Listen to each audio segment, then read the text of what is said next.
Hello everyone, welcome back to Maverick Mods. This week, just kind of a general update about what's going on here on the property. Got a few new things installed, got a few things to install yet, we'll get to that in a minute, and going to do a quick update on the status of the shop. So grab your popcorn, let's get started.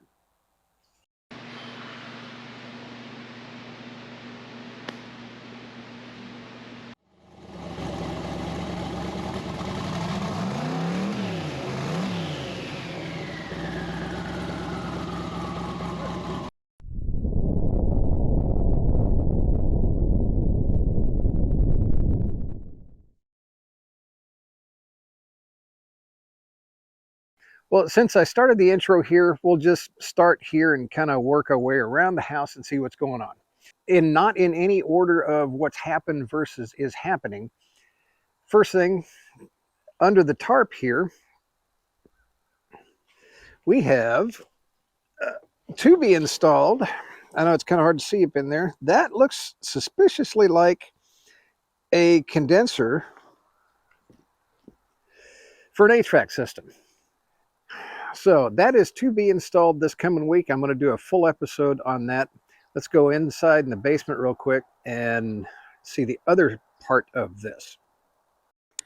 Coming down into the basement, let's get some light on the subject here. My interim basement workshop goes from chaos to non-chaos kind of on a daily basis. I did pick up this is from Harbor Freight, not a bad little deal. This is a chainsaw blade sharpener, seems to work pretty good. Been using that quite a bit lately. So here's the other side of the HVAC. This is the air handler. Again, I'm working on all of the footage for a complete install. I did get the old furnace out. That was a trick. So on the HVAC, look probably next week for a full episode just on installing this. Let's go upstairs real quick. So let's make a quick stop in the kitchen here where the we're thinking 40s maybe era, whatever it was, kitchen now has a dishwasher. Never had one before. That took a little bit of, well, I don't want to call it ingenuity on my part. More, well, what am I supposed to do with this? So only thing that was really difficult about the dishwasher was you're supposed to have a drain. Let's see if I can find a good spot here. Nope. You're supposed to have a drain coming from part of your sink prior to the P-trap, or in my case, an S-trap for the dishwasher. Well, there's not enough room in here for that. There's something weird going on with this trap where there's a vent back behind the wall. And I can't really change this. I didn't have enough room in here to put the dishwasher drain. So I figured, what the heck, we'll give it a try. I just put it sideways here and kind of rebuilt this portion of the dual sink outlet. It works. So, hey, I did something kind of, screwed up in reverse, I guess you could say. Some of this will be kind of rebuilt, repaired, replaced, renewed when we do the full kitchen remodel, just not quite there yet. So anyway, we have, another thing I discovered too is that modern kitchen cabinets are about,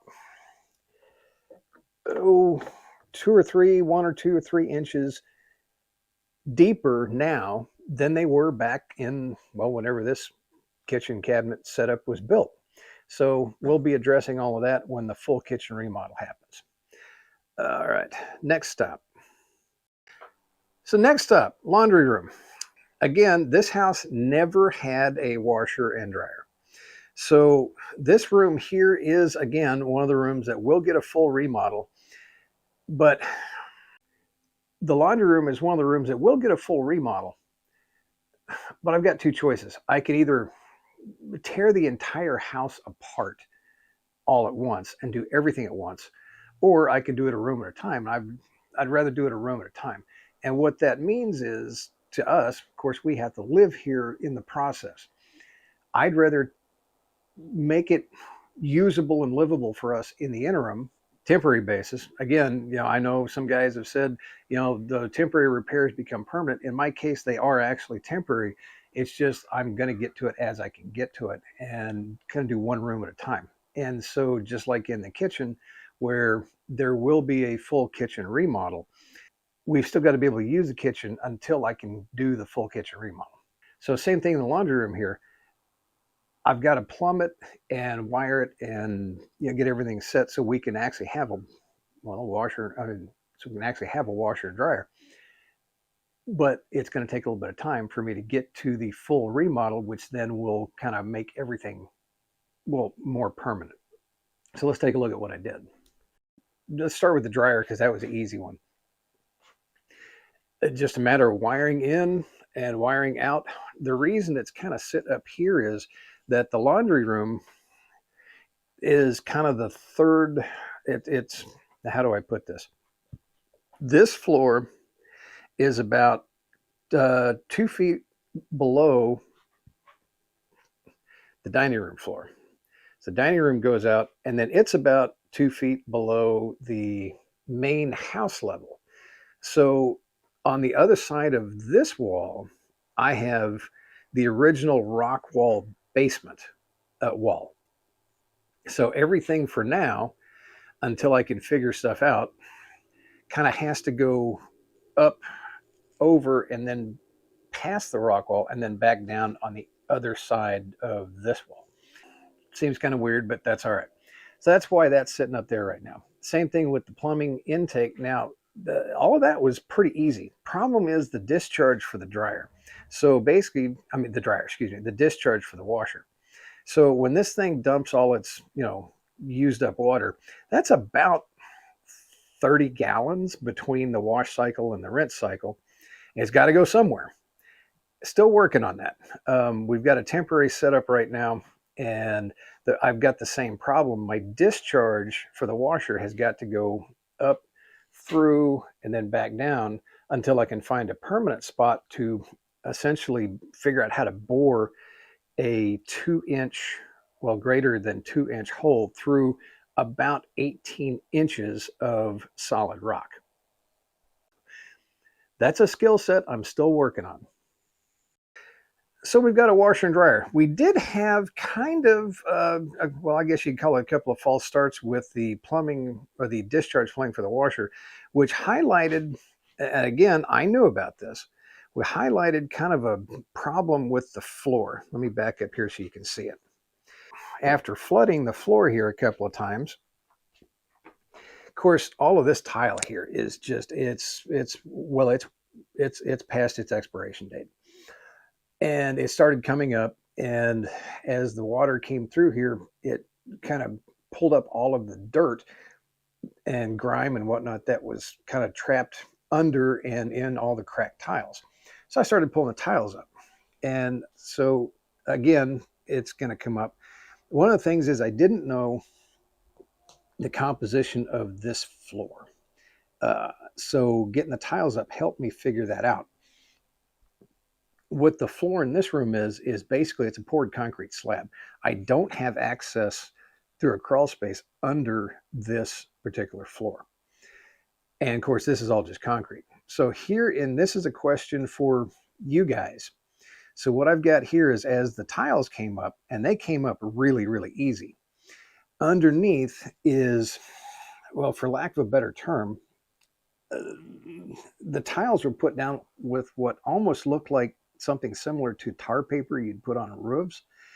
Underneath that was black mastic, and that was an old product used way back in the day, that they would coat the concrete or whatever surface underneath with that black mastic, then lay down like a paper of some kind, then they would grout, and then they'd put the tiles down.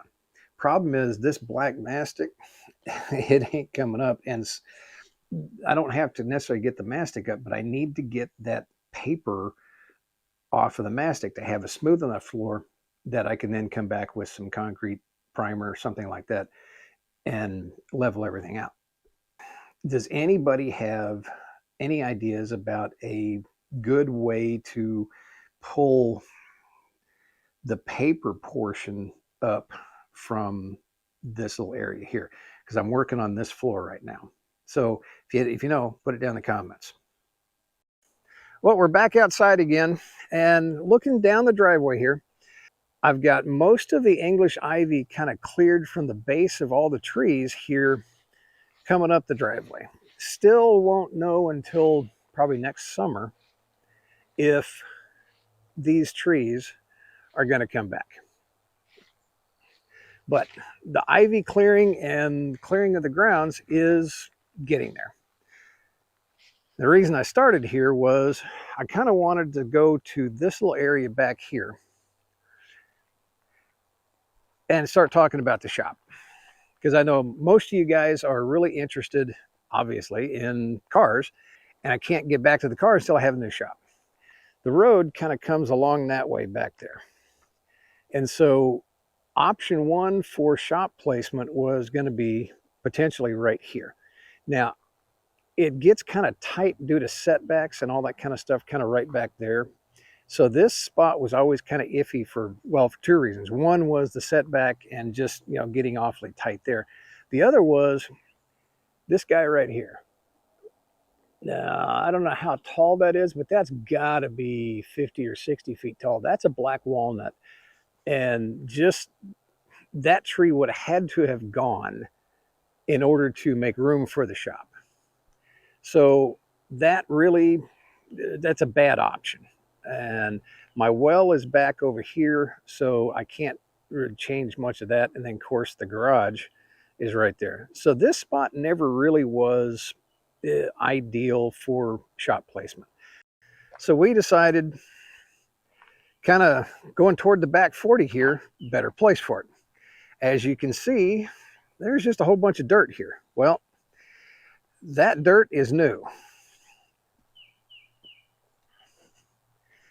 I'm working on I will have a full video of the shop start to finish, but here's just kind of a teaser. So guy with the dozer started clearing, and you'll see that all of this was basically it was forest all around here. So all of this got cleared by that dozer, and then all of this is fill dirt because the property slopes from there and just kind of keeps sloping right all the way down there. So really, this is the only place. It's not an ideal location, but it's the best place we could find to put the shop. So this is where we're sitting. A lot of fill dirt so far. Still a little bit more to go, a little bit more in that corner. We're pretty well good on that corner. There's a Studebaker. There's a Chevy pickup, working on that. We're good in this corner. A little bit more fill dirt basically on the back side here just to create a nice little slope back here. So that's kind of where that's at. I'm a retired airline pilot. My experience with moving dirt around and building shops and all that kind of stuff, well, that kind of stopped when I was 5 with Tonka trucks. And then my parents gave me a model, a little toy airplane, and it was all over at that point. I was an airplane dude from then on.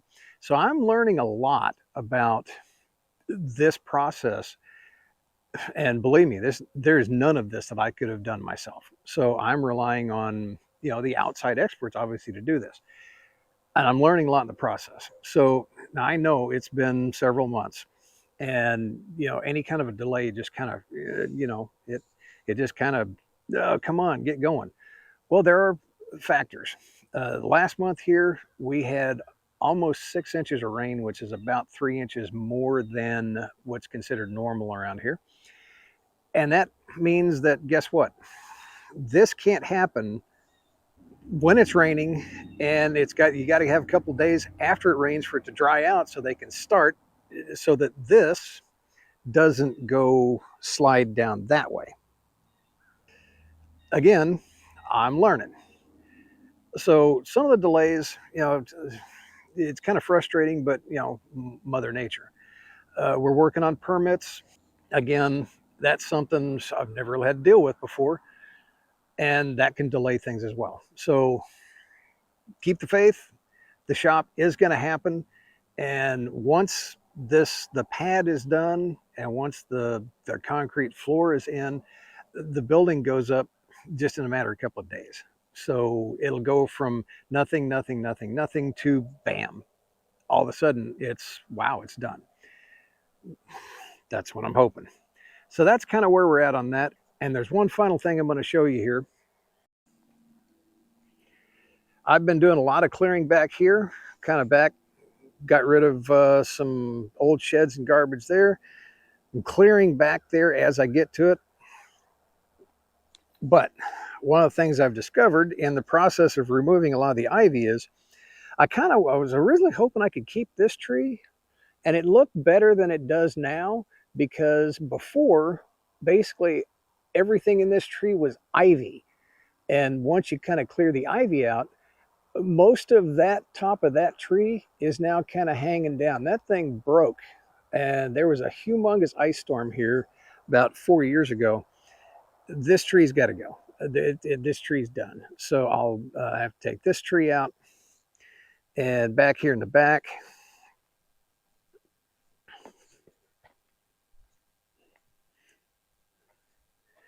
I'm working on this guy right here.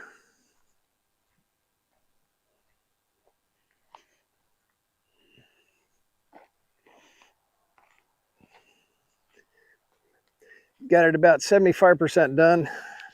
Again, I've got this area right here, not going to impinge upon the shop, except for what's left of this guy right here. So as you can see, hopefully you can see, kind of right back there, it kind of started up, and then I've cut it a little bit here, but then it kind of came up here and was going to wind up hanging kind of right there, and it might have eventually caused a problem with the back of the shop.